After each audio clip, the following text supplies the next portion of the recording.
What's up Visuals fam, and welcome to the second video that we will be doing that involves my streaming setup back there. In this video, we'll be covering all of my settings that I use to get my stream running at optimal performance and quality. That way you guys on the other end get a solid product and I'm able to boot up any game, start streaming, and not have to worry about a thing other than having a good time gaming with you guys. So let's go ahead and roll the intro and we'll get right into my stream settings.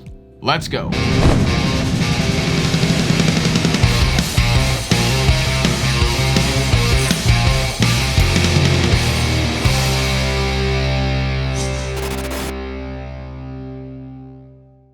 Are you tired of installing Windows 10 on your PC and seeing this?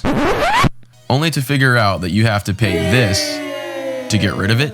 Well, our sponsor URCDKey has you covered. URCDKey has tons of discounted keys for games and software for PC and consoles. They even bundle your favorite OS with software like this bundle for Windows 10 Pro with Office 2016 Pro Plus at a fraction of the price it would cost you at a retail store. And if that isn't enough, you can also use my promo code RAV20 to receive an additional 20% off your purchase, bringing the price of Windows 10 Pro OEM from $15 to just $12. Activating their codes is as easy as installing Windows 10, heading to the activation page in settings, entering your code, and bam, you have an activated Windows 10 license. I use their keys in my own builds and I cannot recommend them enough. Check the links in the video description to learn more. Alright, so getting right into this, I'll be separating this video into little sections, and like our last video, I'll have the timestamps down in the description below so you can find the setting that you may be looking for a bit more easily. Along with this, I feel I need to mention that we won't be going super in depth with the hardware or gear that I use to stream, since I covered all that already in our last video. So if you have not seen that, go ahead and click up here and check that video out because it has a ton of information on the gear I use to produce my streams. So without any further ado, let's hop over to the computer back here, boot up some OBS Studio, and start showing you guys my stream settings. Boom. All right, everybody, so here we are in OBS Studio, and this is my software of choice, like I said in the last video. So quickly, let me check my notes here. Yep, we're gonna go through a couple of settings real quick. First, we're gonna start with just like my general OBS settings, in case you guys are wondering how I like everything laid out. So as you can see here, I just kind of keep my main window right here so I can monitor what I'm doing.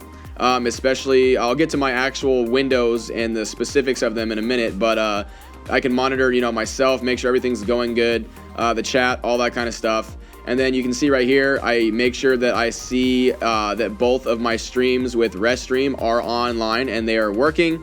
Then I also have a bigger version of the chat right here so I can see what you guys are saying to me. And then as far as like my windows within OBS, I kind of just keep it a little bit, it's pretty much the default setup.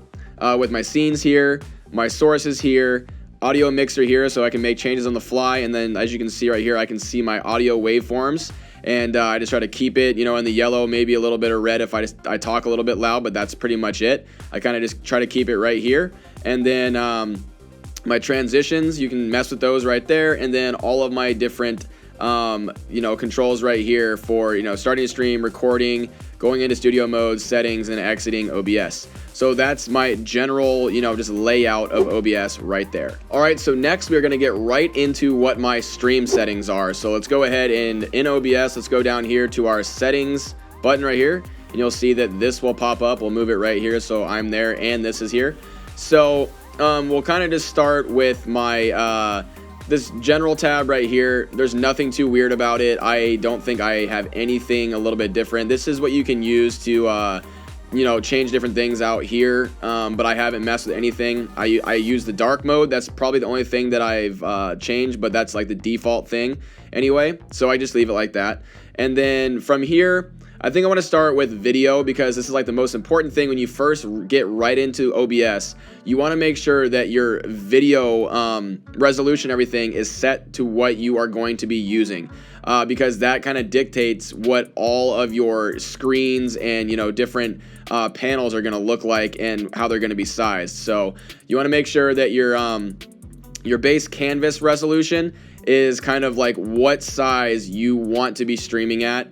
And then scaled resolution, you can actually scale this differently if you want to use less like CPU and GPU, if it taxes your machine a little bit harder to stream at 1080p. Maybe you want to stream at 720p if your machine's not as strong. So maybe you can actually scale your resolution to 720p instead of 1080p. That way, when you stream at that resolution, maybe you won't get drop frames or something like that. But for me, like I said, a lot of this is just going to be my settings, and then you can tweak yours accordingly. But my base canvas, 1080p, scale resolution, 1080p, I just leave it the exact same because I stream at 1080p, 60 frames a second. So with that, obviously you can see FPS value, we want to keep it at 60. Okay, so let's transition next to some audio settings. So audio is very important when you stream. You want to make sure that people can hear you clearly, and then you can communicate to your audience and everything like that. So let's go to the audio tab, and I'll show you guys what I use here. So this might be a little bit lengthy, but we're going to get through it here. So this part, very simple. Sample rate 44.1 kilohertz, stereo. Okay, very easy.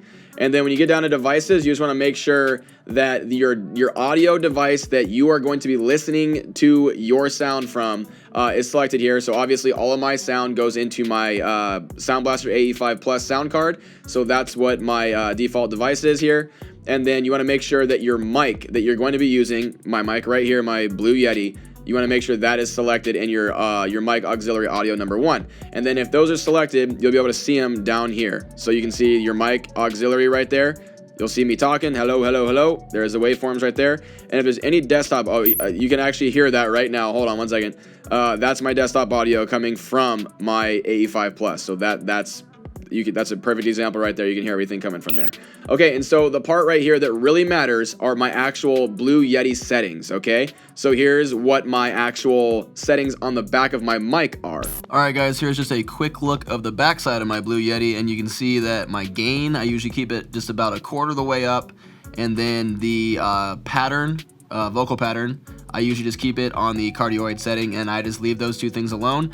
And I honestly haven't touched them since I bought the mic. Okay, now let me show you in Windows what my sound settings are for my mic. So let me go down to my Blue Yeti down here, and I'll show you what I have it set at for levels. So we have it set at 80 in Windows right now. So that is what it's set at in Windows. And now let me show you what I actually do to tweak the noise and give it a little bit of an EQ inside of the software here. So what you want to do if you want to do these settings, you need to go down to your audio mixer here, and then you go to your mic auxiliary line, go ahead and right click that, and then go to filters.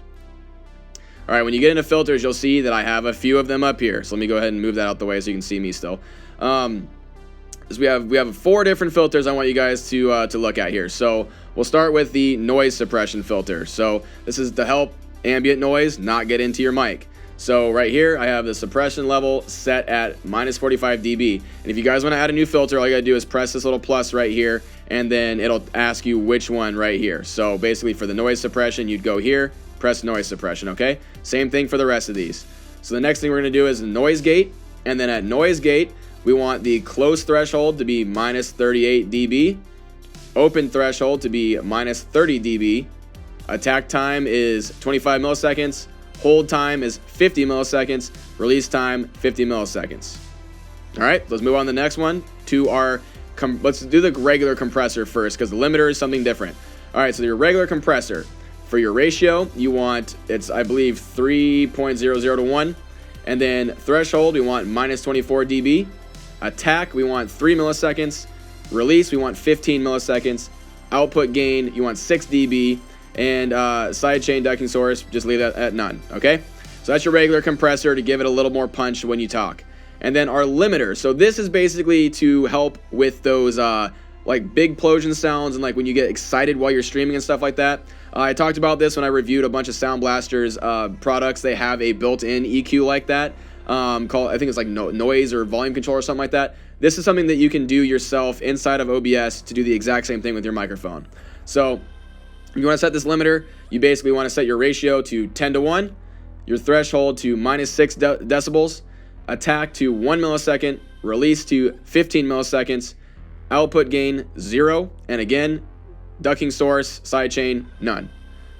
Okay, and that's all the settings that I use with my Blue Yeti to make it sound the way I sound on my streams. So if you guys enjoy the way it sounds, there you go. Okay guys, so let's go ahead and now get into the settings I use for my actual stream itself and like the settings I use to actually output it to you guys. So again, let's go back into settings.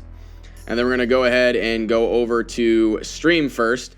So you'll see the service I use. Again, I use Restream to be able to stream to multi-platforms at the same time. So as you can see, I do Twitch and YouTube every single time I stream to you guys. So that's the service that I use. But if you select this drop down, you can pick pretty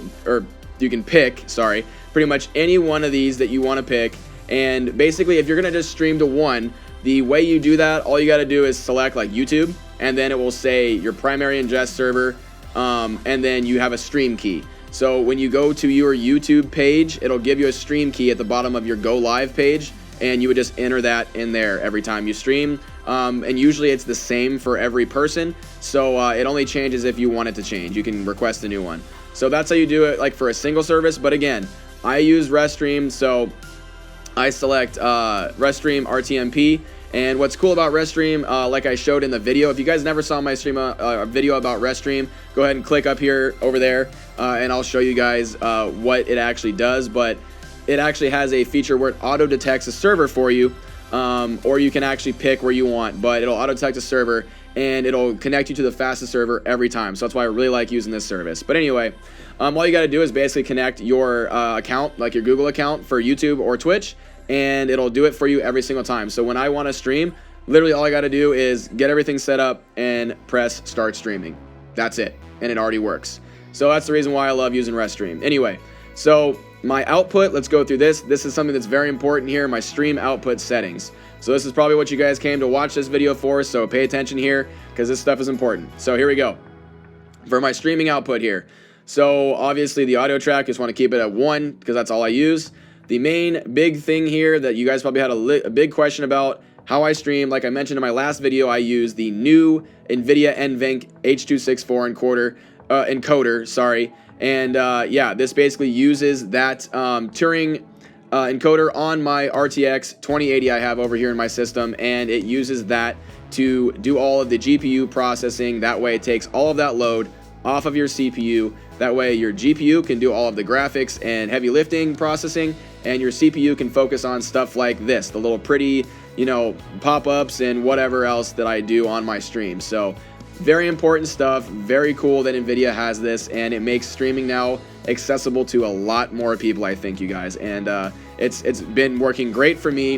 In the beginning, I noticed some people would talk about how you experience rubber banding, stuff like that with NVENC. I believe that was the old NVENC. The new NVENC encoder, I have not experienced that at all. And like I said, I literally have never experienced a single drop frame since I've been using OBS Studio and NVENC. So I highly suggest it. So there you go. And then I have this checked right here, Enforce Streaming Service Encoder Settings. I just have always had that checked. I honestly am not sure what happens if you don't check it, so I just leave it there, okay? And then some more important stuff here. Rate control. I actually use CBR for it, and then my bit rate that I stream at is 6,000 kilobits per second. Okay, that's what I use, and that is based off of my internet speed. And I will get to my internet speed later, but yeah, this is what I know that my internet can hit, and I know what my system can handle. So that is how I'm able to stream at 1080p, 60 frames per second, and it is clear, no drop frames for you guys. And I did a little bit of tweaking throughout my streaming career so far to figure that out, and it works perfectly. So there you go. And then my preset, I have it set to max quality, profile is set to high, and that's really it. There you go. Those are my settings right there, and that's all you need to make your setting or your streams look like mine. All right, and like the last setting I think I'm going to show you guys is my actual settings inside my camera you're looking at right now, or well, I'm looking at, you're seeing through, because I am using a mirrorless camera. You can do this with DSLR too, doesn't matter, but I'm actually using a real camera to be my webcam right now. So it requires a little bit of tweaking, and it requires knowing a few settings to make it, you know, appear good and not actually, you know, too bright, too dark, stuff like that, and not too grainy, whatever. So it requires a few settings. So let me go ahead and switch to the mode where I can show you guys my settings in 1, 2, 3. Okay, so as you can see, now we have a display up right here, and you can see all of my settings. So the first thing you want to make sure you do is that, again, you are in movie mode. You can see that up in the corner right here. You want to be in movie mode, and you want to be in manual exposure, so that way you can change all these different settings around here that you see. Let me go, yeah, see, you can see all these different settings. You want to make sure you can change everything, so you want to make sure that you're in manual exposure. Again, a lot of these settings, they are probably, you know, they can work for a lot of different cameras, including, you know, DSLRs, whatever. But a lot of this is specific to this camera, but again, some of these rules are the same. So anyway, what I make sure I do is I have autofocus continuous on. That way, you see that square you see around my head? The camera is constantly searching for me and auto-focusing on me. So that way, when I'm playing, I'm moving around, getting crazy, the camera always focuses on my face. That way, you don't lose focus and your picture will look weird. Okay, but anyway, that's what that right there means, autofocus continuous. Right there, it's looking for my face. That is turned on right there as well. And then what you really want to pay attention to is the resolution and the frame rate that you're going to be shooting at. So obviously, we're going to be shooting at 1080p, 60 frames a second on this camera. So up here, you can see right there, 60p. That just basically means 60 frames a second. And then we are in the setting of 1080p, 60 frames a second in this camera. That's the max the A6000 can shoot at, and that's what we're using natively. And then, like I said in my previous video, we use the Sigma 16mm f1.4 lens to record with. That is what's on this camera right now. So the reason I do use that lens is because it is very good in low light, and I do have lights going on in my room. I have my key light right in front of me, and then I also have, you know, some backlighting and stuff like that. So like I said in the last video, guys, remember, you need a bit of lighting in your space, otherwise your image is going to be a little too dark, or it's going to be, you know, it's just not going to look good. You're just going to have a bunch of dark stuff behind you, and I was guilty of it before doing it too. I didn't really mess with my background too much until now.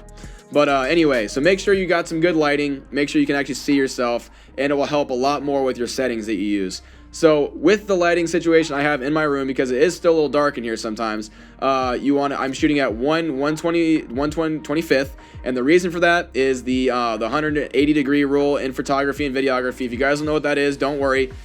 Basically what this just means is, see what we're shooting at? We're shooting at 60 FPS. With your shutter speed, you want to be shooting double that. So the closest thing this camera has, it doesn't have 120. Closest thing is 125. So the reason you do that is because with your shutter speed and your frame rate, if you have it set the way I told you just to do it, it'll give you the most lifelike motion blur. That is the reason why in film and in stuff like that, that's why people do that. So just remember that. If you're shooting at 60p, you want to be at 120. If you're shooting at 24, make it at 50, okay? Something like that. So that's a 180 degree rule. I've said it before in my videos, whatever. Anyway, so 1/125th, our aperture is set at f2.0.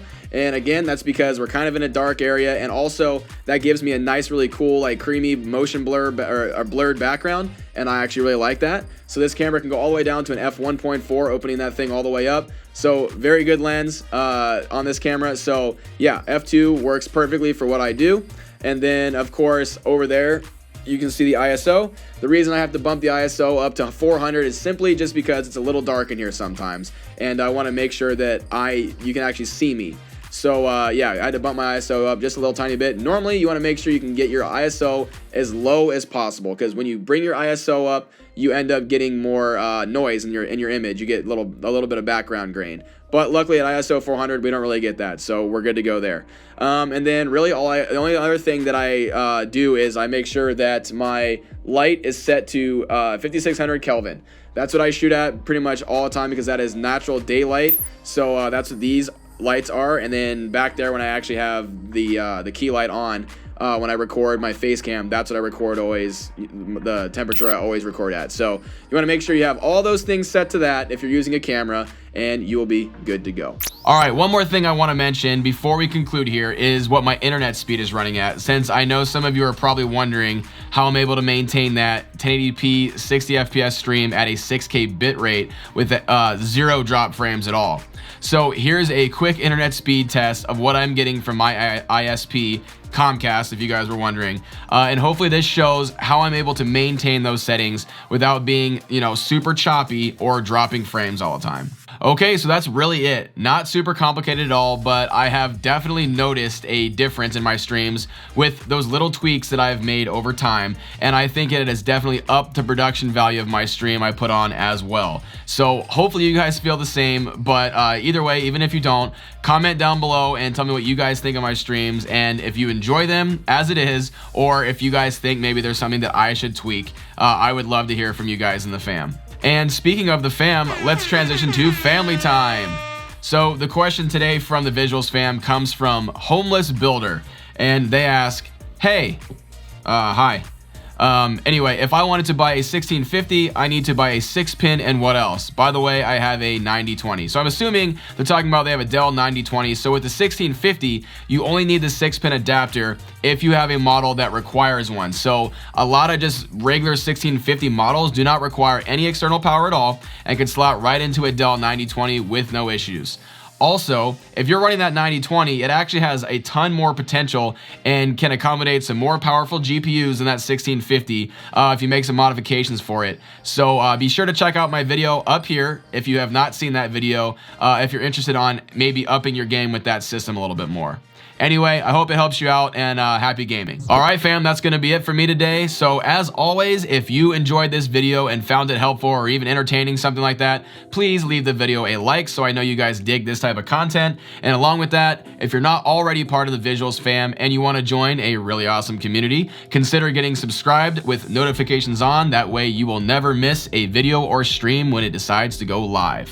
Anyway, guys, take care, have a great day, and I'll see you in the next video. Later.